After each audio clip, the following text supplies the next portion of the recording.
Our neighbors behind us finally moved in. Hello, we are back out at the land today. So today we are going to be working on setting our 2 back corner fence posts. We were originally going to just put wooden posts in our corners, but I feel like with the tension on both sides with the wood, we would need to do some extra bracing on them. So instead, we're gonna do concrete block corners on the 2 back sides of our property. The post going in between will end up being the wooden post that we're gonna do. We brought out a total of 16 full-size blocks, 16 half blocks. We'll need 8 full for this corner over here, 8 full for the other corner, and then 8 half for this corner, 8 half for the other one. So once we get them all set up, they'll create a little L shape, and then it will be a great structure for us to attach everything to. So once we get everything unloaded, we're going to start with redoing our string line. We already snuck and redid the string line on the side. So now all we have to do is do the string line from the back of the property from the right side of the property to the left side of the property. We need to do the string line there. And then on top of that, we have to make sure we come in 15 feet because we do have the 15 feet utility easement there. So we're gonna have to come in 15 feet from there. So get everything unloaded, we'll start measuring, and then we'll get into starting our footers for both sides. Okay, so we are at the back right facing side of our property. Right straight in front of me this way, which you can't see, is the 24-foot section of the fence that we already built. And so right back here where Elijah's at is where we're going to be building the corner out of our concrete block. So it's going to make a little L shape like that. So it will go a little bit this way and then that way. We're only doing it a 16 by 16 corner because we feel like that's enough just to give it extra bracing for when we attach our slats to it and then to the rest of the post going down the property. So right now we're going to, can I see that, Amelia? No, I want to kiss it. I know, I just need it really quick. And then you can help mommy, okay? Okay, so we are going to be using this for the first time that my colo bought us from off of our Amazon wish list so that we can measure 15 feet back. So our property line is where the pink little ribbon is right now. And so here you go. Our property line is where the pink ribbon is back there. So we have to be 15 feet from that pink ribbon so that we are in compliance with our 15-foot utility easement, because as you can see, there is a power pole that's right here. So if they have to do any work or they have to extend it, anything like that, they do need to be able to access back there. So we have to be 15 feet from the property line with our fence that we're going to put there. I don't know if you can see it, but right here, if you can see that, is the string line. That's the string line that we have running from the front to the back of the property. We just retightened it up. So once we measure our 15 feet from the back of the property, we're going to put a stake down where the 15-foot mark is. And then we're going to be running a string line again from this side to the other side of the property so that we can get our perfect square on this corner.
Okay, so we just got done running the string line from the side to side of the property. So we're now gonna head back to the other side so that we can start outlining and digging our footer to get our concrete set. And then while we're waiting for that concrete to set up, we did bring out more of the quick set concrete that we used on the 24-foot section of the wall. So we'll go ahead and use that on this side as well. While that one is drying, it usually takes 30 minutes to an hour. We'll see, it's a little bit cold, but the sun is out, so it might set up a little bit quicker. We'll come and dig the footer on this side. But we are on the other side of the property, so I want to show you around really quick, just so you can see what it looks like. Okay, so this is the corner of the property. This is the opposite corner that we're never in. This is where we dug. Be careful with the string. Step over the string. Thank you. This is where we dug the footers for the shed. So that's where the shed's gonna go. And then this is down to the other front side of the property. Over there is where our fence is that we built. And then this is the property next to us.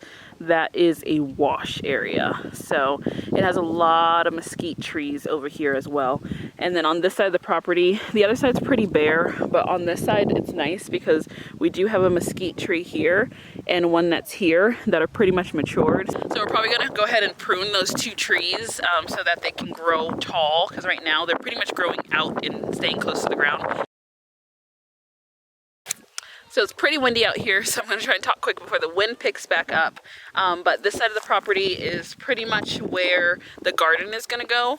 So there's a lot of square footage for garden coverage because right where the shed is going to be ending, right over here, all the way in front of those trees, that's where this garden is going to start, and then it's going to cover all of this coming all the way back to where I am. So we might measure that really quick and just see how many square footage for a garden that will end up giving us. So we might do a quick measurement of that. Hold that thought.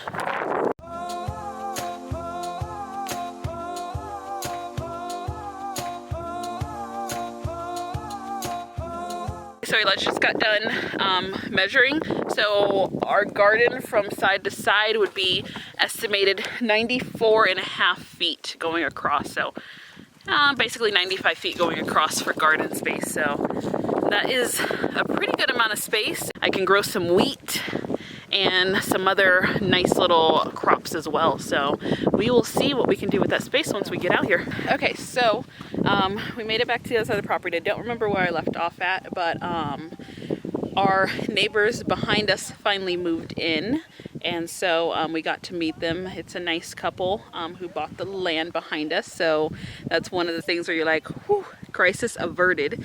So we got to talk to them for a little bit. They just bought the land last year. They just closed on it, and so they are from Minnesota, so they seem like they're really nice neighbors to have. So that was one thing that, you know, when you're buying raw land, you never know who's going to move in next to you. So it's nice to know that we have some nice people behind us, and they seem like they're honest people, and we will enjoy having them. It's all I can say.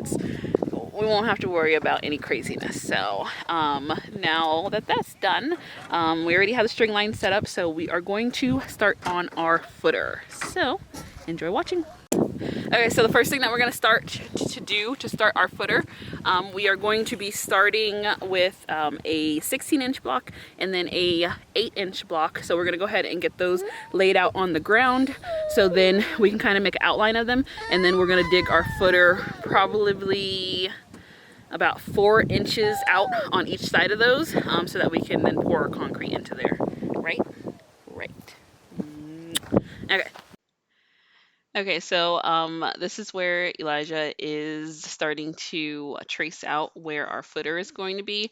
Originally, we were going to do the footer exactly in like that L shape that the blocks are in, but we figured that it might be better to do a square footer just because it gives it more surface area for the blocks to be sitting on rather than a little slither that's their outline.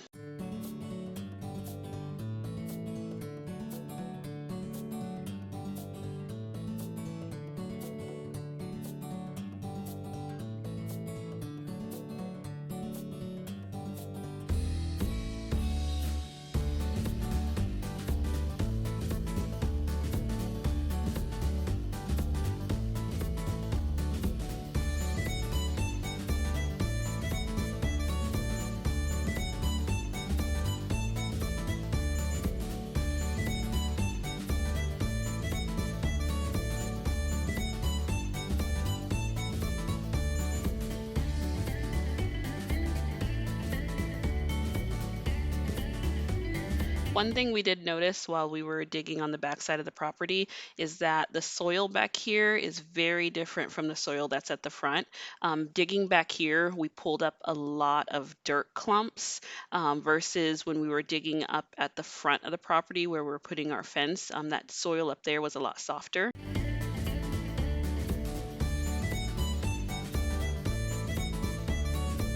So at this point, since I had approximately the correct width that I wanted, now I was just trying to even out the edges and kind of get that slope out of the edges. Okay, so we went ahead. Hopefully you can hear me because it's windy. Eventually I need to get a mic.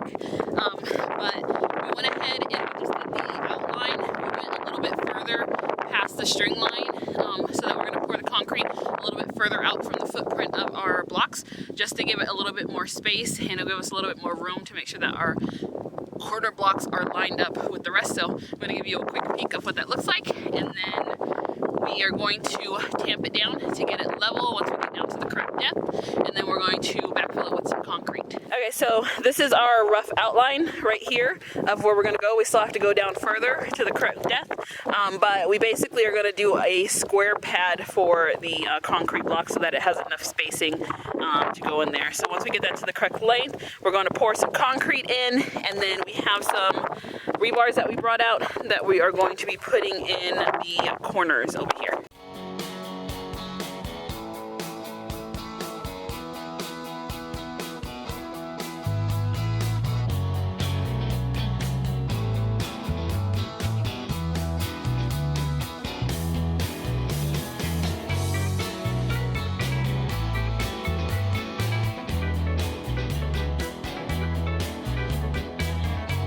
While we were waiting for more of the water to soak in before we poured more into the hole, we went ahead and took this opportunity to figure out exactly where we wanted our rebar to go. So we're just lining up our blocks and then making a small puncture for where we want to put our rebar later. Okay, so I'm going to try and talk to you really quick before the wind picks up. I'm hiding behind the trailer door, hoping that the wind is shielding, the door is shielding you from the wind. So we went ahead and we already set the concrete footer on the other side of the property for the corner blocks that we're going to be putting up. Now we went ahead and also dropped off all the blocks over and installed the rebar on that side. So now we're on the other side of the property, back over here where we were earlier, where we are going to start digging out that footer as well. And then we will get the rebar staked in. Then we're gonna head back to the other side to start stacking up blocks. And then by the time we get done stacking over there, this one will be ready and set up and ready to go. But pretty much, well, on that side of the property, we ran into a lot of big, huge dirt clumps. It's so weird. Each corner of our property, the dirt type is very, very different. When the 24-foot section at the front, it's barely any dirt. It's softer. Once we started digging that corner on the back right side of our property, that one had huge, big dirt clumps in it, which was hard to break up. So good thing we had a pickaxe. And then we're going to start digging on this side because this is the side that's next to the property with the wash. So we're thinking that this side is going to be a little bit more sandier. So we're going to dig in there and see what we find. Okay, so we're going to do the first thing that we did on the other side is where we're going to bring out the full-size block and then the half-size block, and then we're going to line them up so that we can create like a little square template around it so that we know where to dig our footer at, so that we have a nice big square pad for us to start laying our bricks on. So we're going to go grab those and then be back.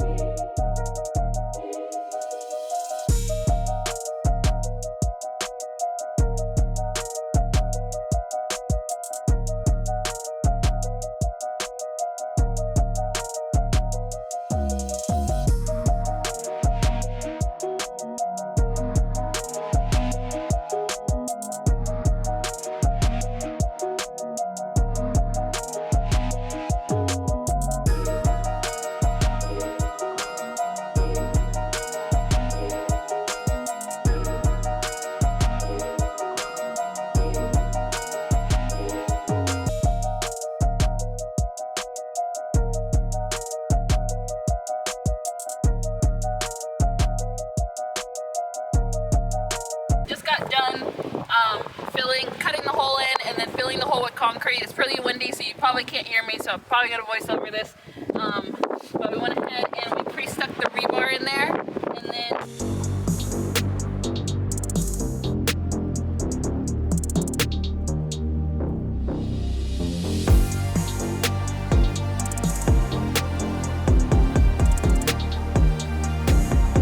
we are back at the other side of the property that we started on. The concrete is set up enough so that we can go ahead and start laying our bricks. This will be a lot quicker. Hopefully you can hear me because the wind is going, but this will be a lot quicker than when we did the front side, just because we only have to level out the first two bottom ones, and then we're just going straight up with it. We ended up getting rebar. Elijah went ahead and bent them a little bit, just because we didn't need them to go that far into the ground. They're about 2 feet into the ground, with one of those feet being, hold on, it's super windy, hold on. So we went ahead and bent them because we didn't need them to go 4 feet down into the ground, so that will just add extra strength inside of our pillar. We did make sure we bent them so that the larger blocks will just go straight over them, so yeah, we should be good. So this is what our concrete footer and our rebar ended up looking like after we installed it. But we're going to go ahead and end this video here, and we will see you in the next one where we're going to be building up the corners. So we had another package that was delivered to our front door. So we're going to go ahead and open it up so that you guys can see what we got. And I guess so we can see what we got also. Okay, let's go.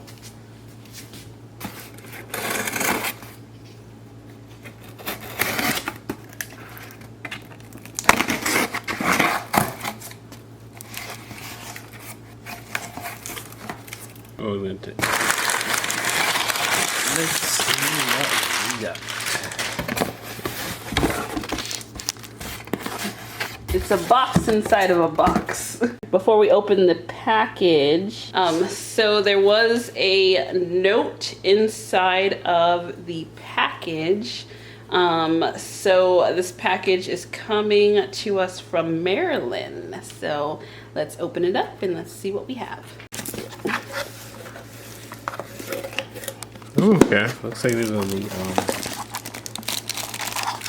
caps for the. Ooh, perfect. Let's see what these. Oh, so these are the fence post caps that we need to top our fence post off. So these are definitely going to be coming in handy because we're starting at the side perimeter of the fence, and we're going to be dropping some posts in there. So these are a perfect size for a 4x4 fence post. Can you open up one of these so I can just see? So aren't these so pretty? It's like, I love these. And then they have the little holes on the side, on this side, and then also on this side. And so this basically, one, they make the post look finished, but they'll also keep some moisture out of the post as well. Thank you for sending us the fence post. We appreciate it. It's nice to be able to have little pieces of all of you guys on our homestead. So it's cool when you guys send us stuff, because basically you are helping us along and you are contributing to our journey and continuing to our homestead being built. So we appreciate you guys, and Marilyn, thank you again.